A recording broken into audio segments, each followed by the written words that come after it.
Hello, this is Evangelist Dr. Robert L. McKim Sr. I want to do a video on how subtle things are changing that a lot of people are not noticing. Not only prices, people notice when prices go up, but they don't notice the subtle changes that makes them think they're getting a good deal when they're not. And plus, I want to talk about some other things here that's been going on. Well, first off, the subtle change that I noticed, I don't know if a lot of people's been noticing, but I've been noticing. Coffee, for instance. Here is a brand new Folgers Breakfast Blend Smooth Mellow, and notice it says right here 25.4 ounces or 1 pound and 94 ounces or 720 grams. This is a brand new, hasn't been opened, and I bought this at the Giant Eagle for $6.99. It was on sale for $6.99. Normal price coffee runs around $9.99. So it was on sale. But I looked at it, I'm like, that's smaller than the coffee we got before. Sure enough, here is the same coffee. The exact same kind of coffee, only if you notice, the new coffee is smaller than the other coffee.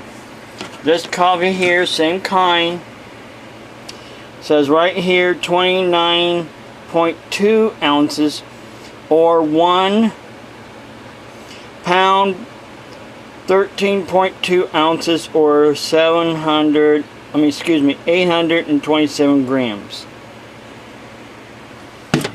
Subtle changes, people, subtle changes. They're still selling the coffee for the same price, but subtle changes. They're reducing it down. They're reducing it down. They're giving you less coffee for the same amount of money. Because of the fact, they're probably thinking they're losing money instead of making money, so they're giving you less. Now, when it comes to eggs, for instance, we've been getting eggs. Well, I was getting eggs for a while from a person on a farm, but last time I went to go to the farm to see if anybody was around, nobody was around, no chickens, no horses, nothing. Just a bunch of weeds growing. And I've been buying my eggs from the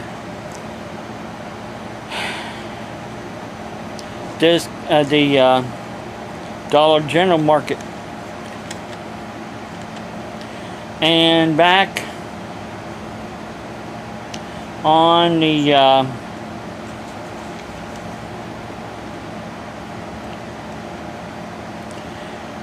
back on the 1st of last month, I called and asked if the eggs were still running $1.25 a dozen. They said yes. So I went in, and lo and behold, would you believe, the next day eggs went from $1.25 to $2 a dozen. Here's my receipt, and I told the woman at the counter, I said, I called the day before, and someone told me that they were running at $1.25 a dozen, and the girl said,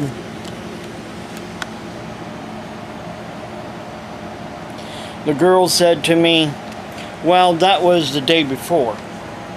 They went up in price, and of course they don't know when they go up in price until they go up in price.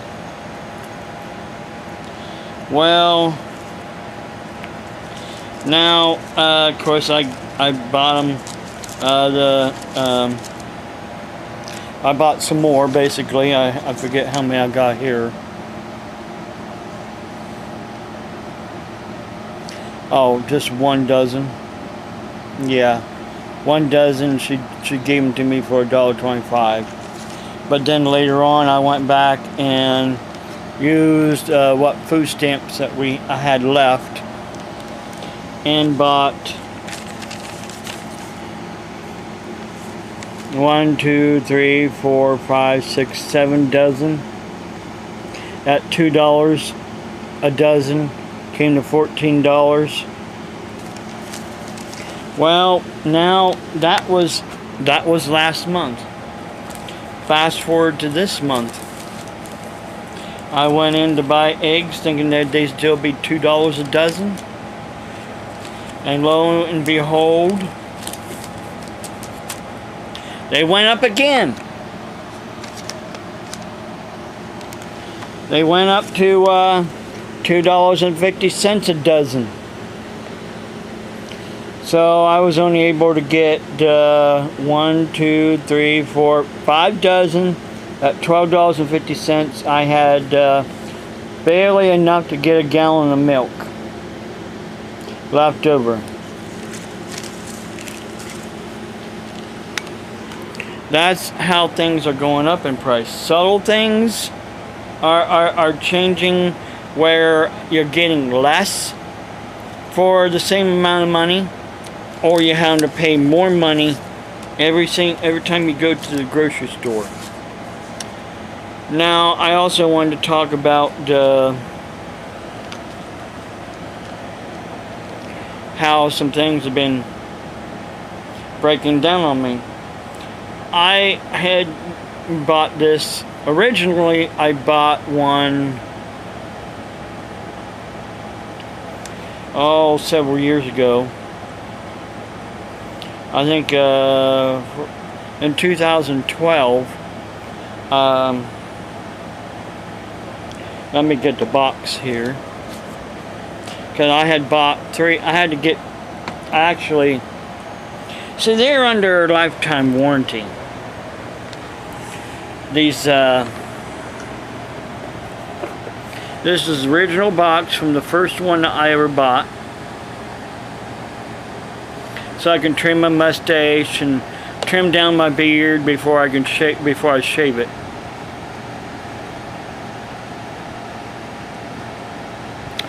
And see, they're under a lifetime warranty.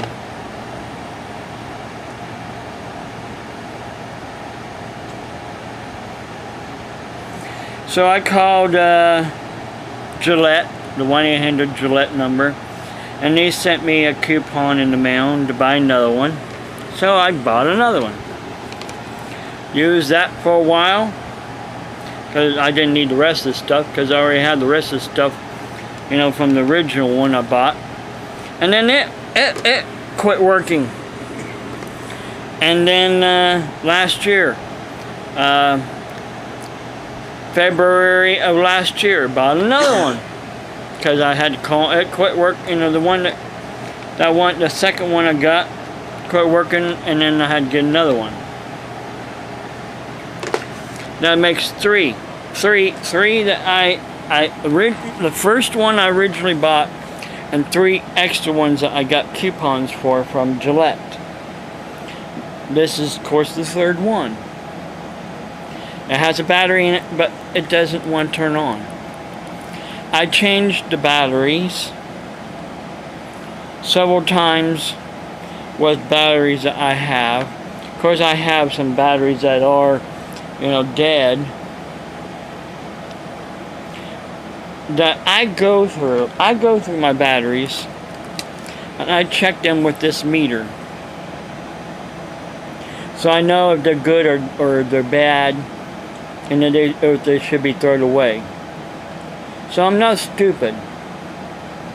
I have a good battery right now in this, and it doesn't want to turn on.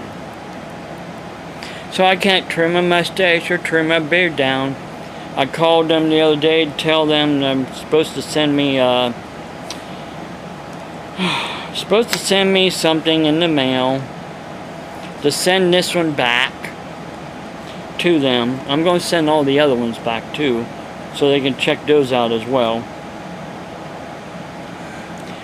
Because it's kind of ridiculous getting original one I paid for and then 2 others that eventually quit working.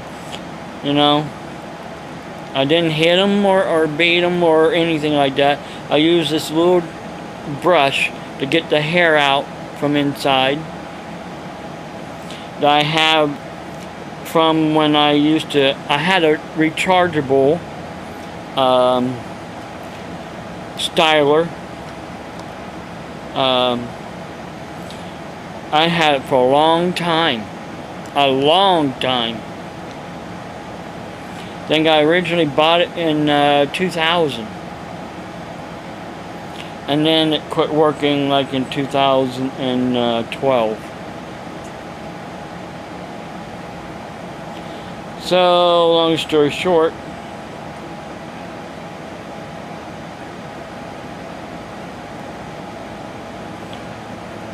see, hairs gets into the crevices and cracks and things of this, and you do all you can do get all the hairs out.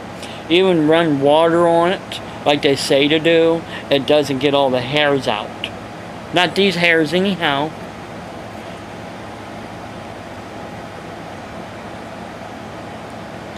When you run water on these, it makes the hairs even thicker. I think that's what's wrong. You know, they tell you, oh, run water, but yet they don't realize really the hairs gets too thick and probably clogs up inside the motor and then ruins the motor. But you know what?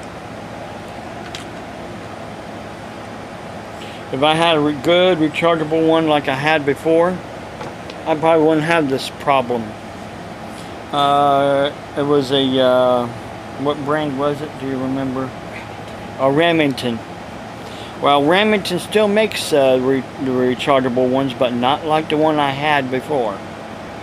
I want the one I had before because it was wider and the attachments connect to it real good. And I bought one and I went to put the attachment on. The attachment broke. So I took it back to Walmart where I bought it at. I wasn't going to buy something the attachments was going to break while I'm trying to take them on, take them off.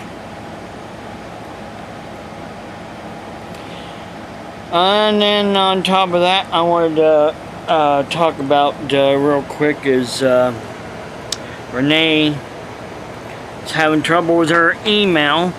She has several emails, of course, but one of her emails is her name.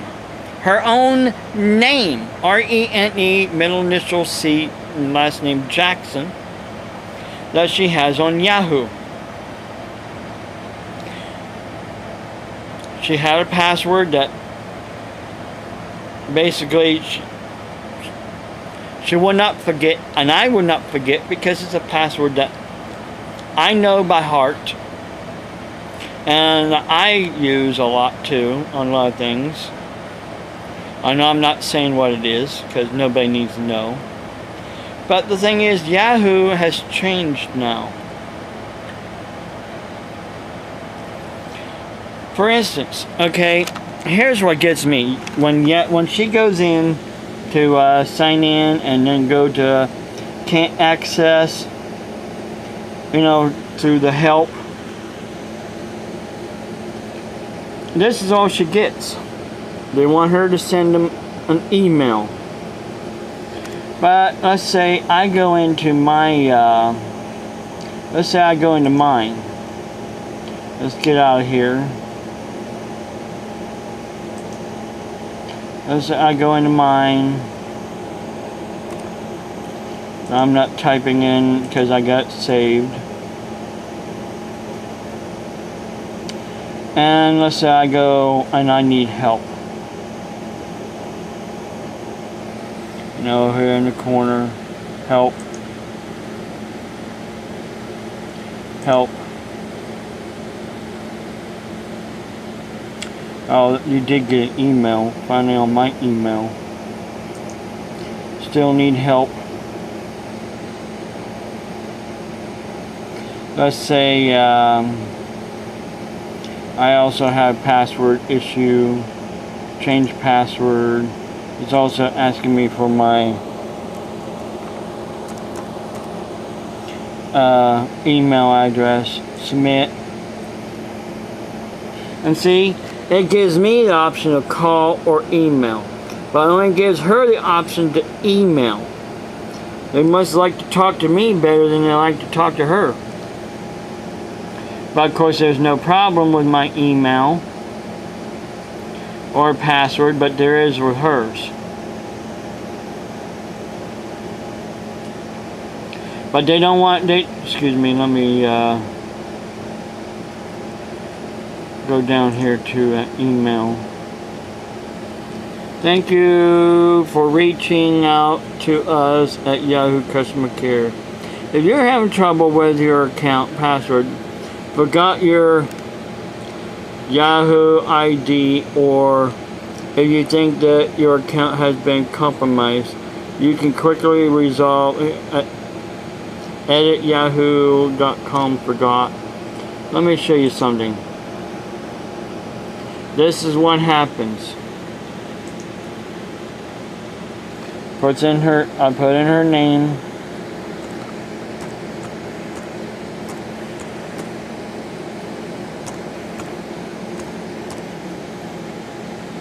Click next. And see, it has a phone number there she no longer has access to. That is a phone number she had, but she no longer has. So she cannot receive a text message to that cell phone number. So how is she supposed to reset the password? Answer that question. The way they want her to reset it was through a cell phone. Answer that question. If you don't have access to it, how? Answer that question. Answer that question. You can't answer that question because there's no way. So I called them with the number that I can get, and the only thing they said now was, well, they asked a whole bunch of questions like her first name, her birth date, and then instead of sending you on to somebody to talk to, they gave her a reference number, a ticket number basically, and said, we'll call you back.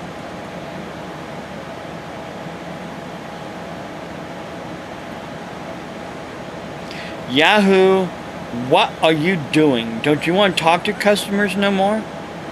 Don't you like people like me that tell the truth about really what's going on?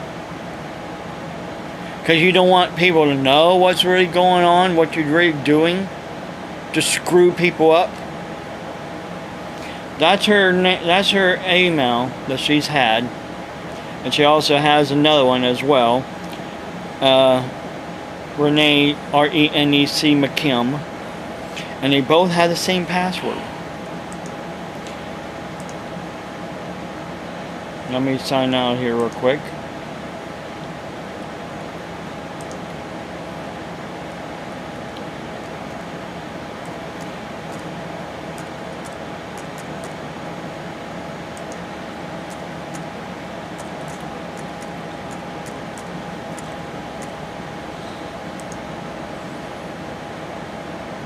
Oh, can sign into that one, okay, with that same password.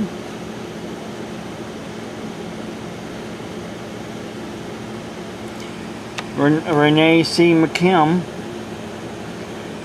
I got into that email with the same password that she has with Renee C. Jackson. But can't get into Renee C. Jackson because Yahoo is preventing her to, basically.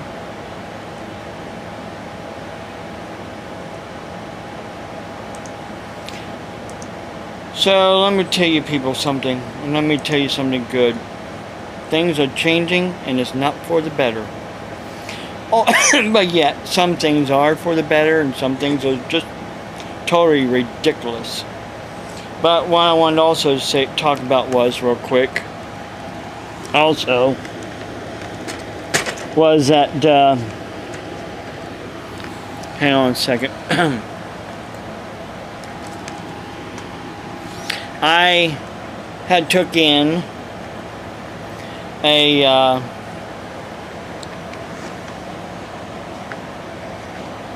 doctor's appointment. Let me look here for it. I know I got it in here somewhere.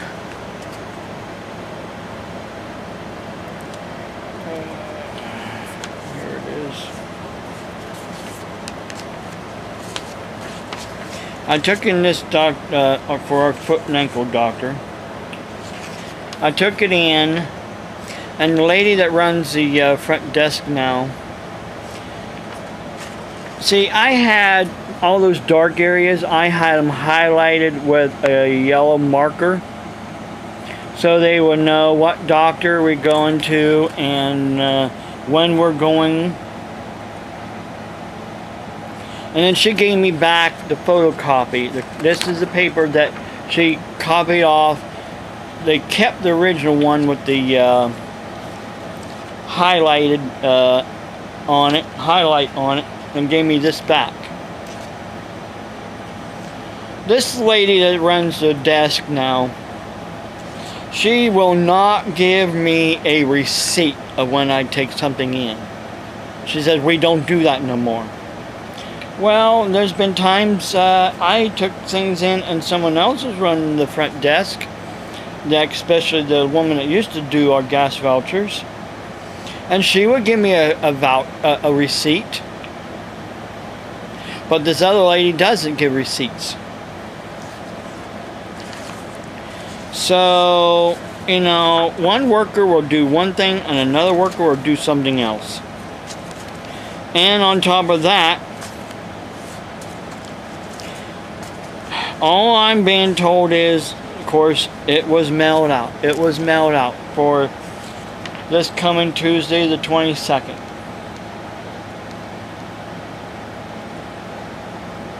Because we still should be getting the gas vouchers for this month. Well, today is Friday, September the what's today's date? Without looking, 18th. It was not in the mail yet. Got tomorrow, which is Saturday, and then Monday for us to get it in the mail. Doesn't come Monday, I'm calling them, telling them. I know I took it in because I have a photocopy that, and she kept the original that was highlighted in yellow, and this is a photocopy that she gave me back. She will not give me a receipt of when I take things in.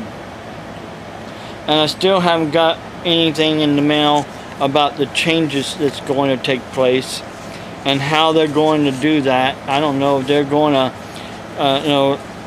reimburse us with gas, with money, or what they're going to do, how they're going to reimburse people that goes to doctor's appointments, or they're just saying it and they're not really going to reimburse us.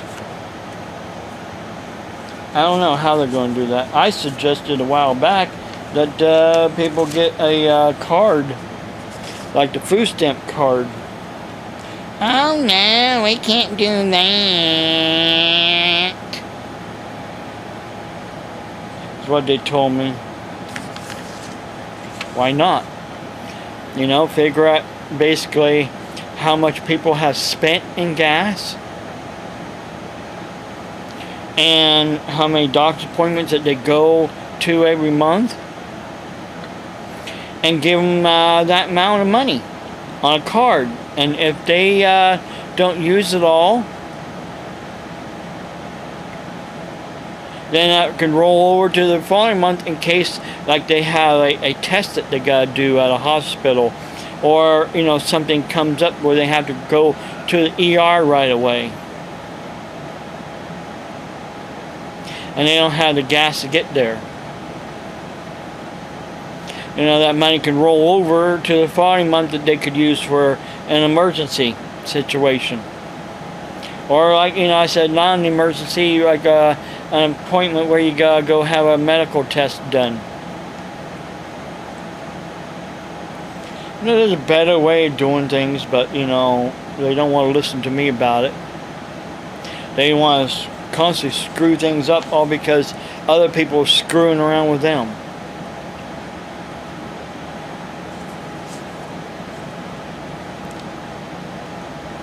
And there's a lot of people think that almost $800 a month in bills is way too much. That's what our normal bills run, around $800 a month. But we have these loans that we have to pay too. That's another $500 a month in loans. Some of them I would like to get paid off and keep paid off.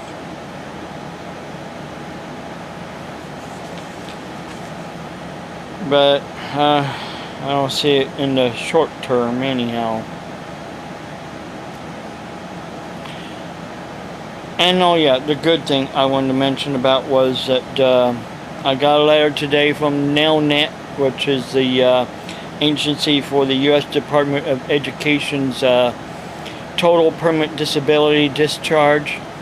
They have determined that I have complied for the last 3 years, and that I am now discharged from all my student loans. So, and they'll be reporting to the collection agencies, collection reporting agencies, like Expedia and, or who, yeah, Expedia, no, is that what it's called? I can't remember. I know a few others anyhow, that I'm discharged from my loans. So that's a good thing that's happened now.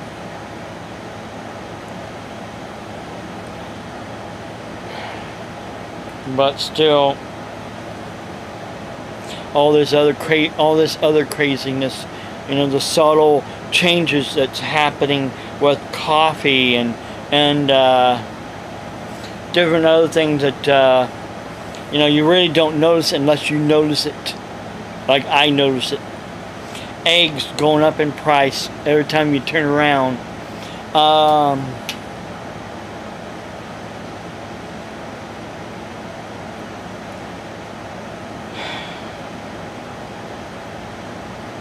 You know, Renee's health, my health.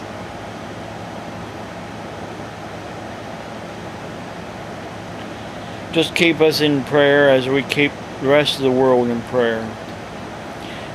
God bless you. Have a blessed day.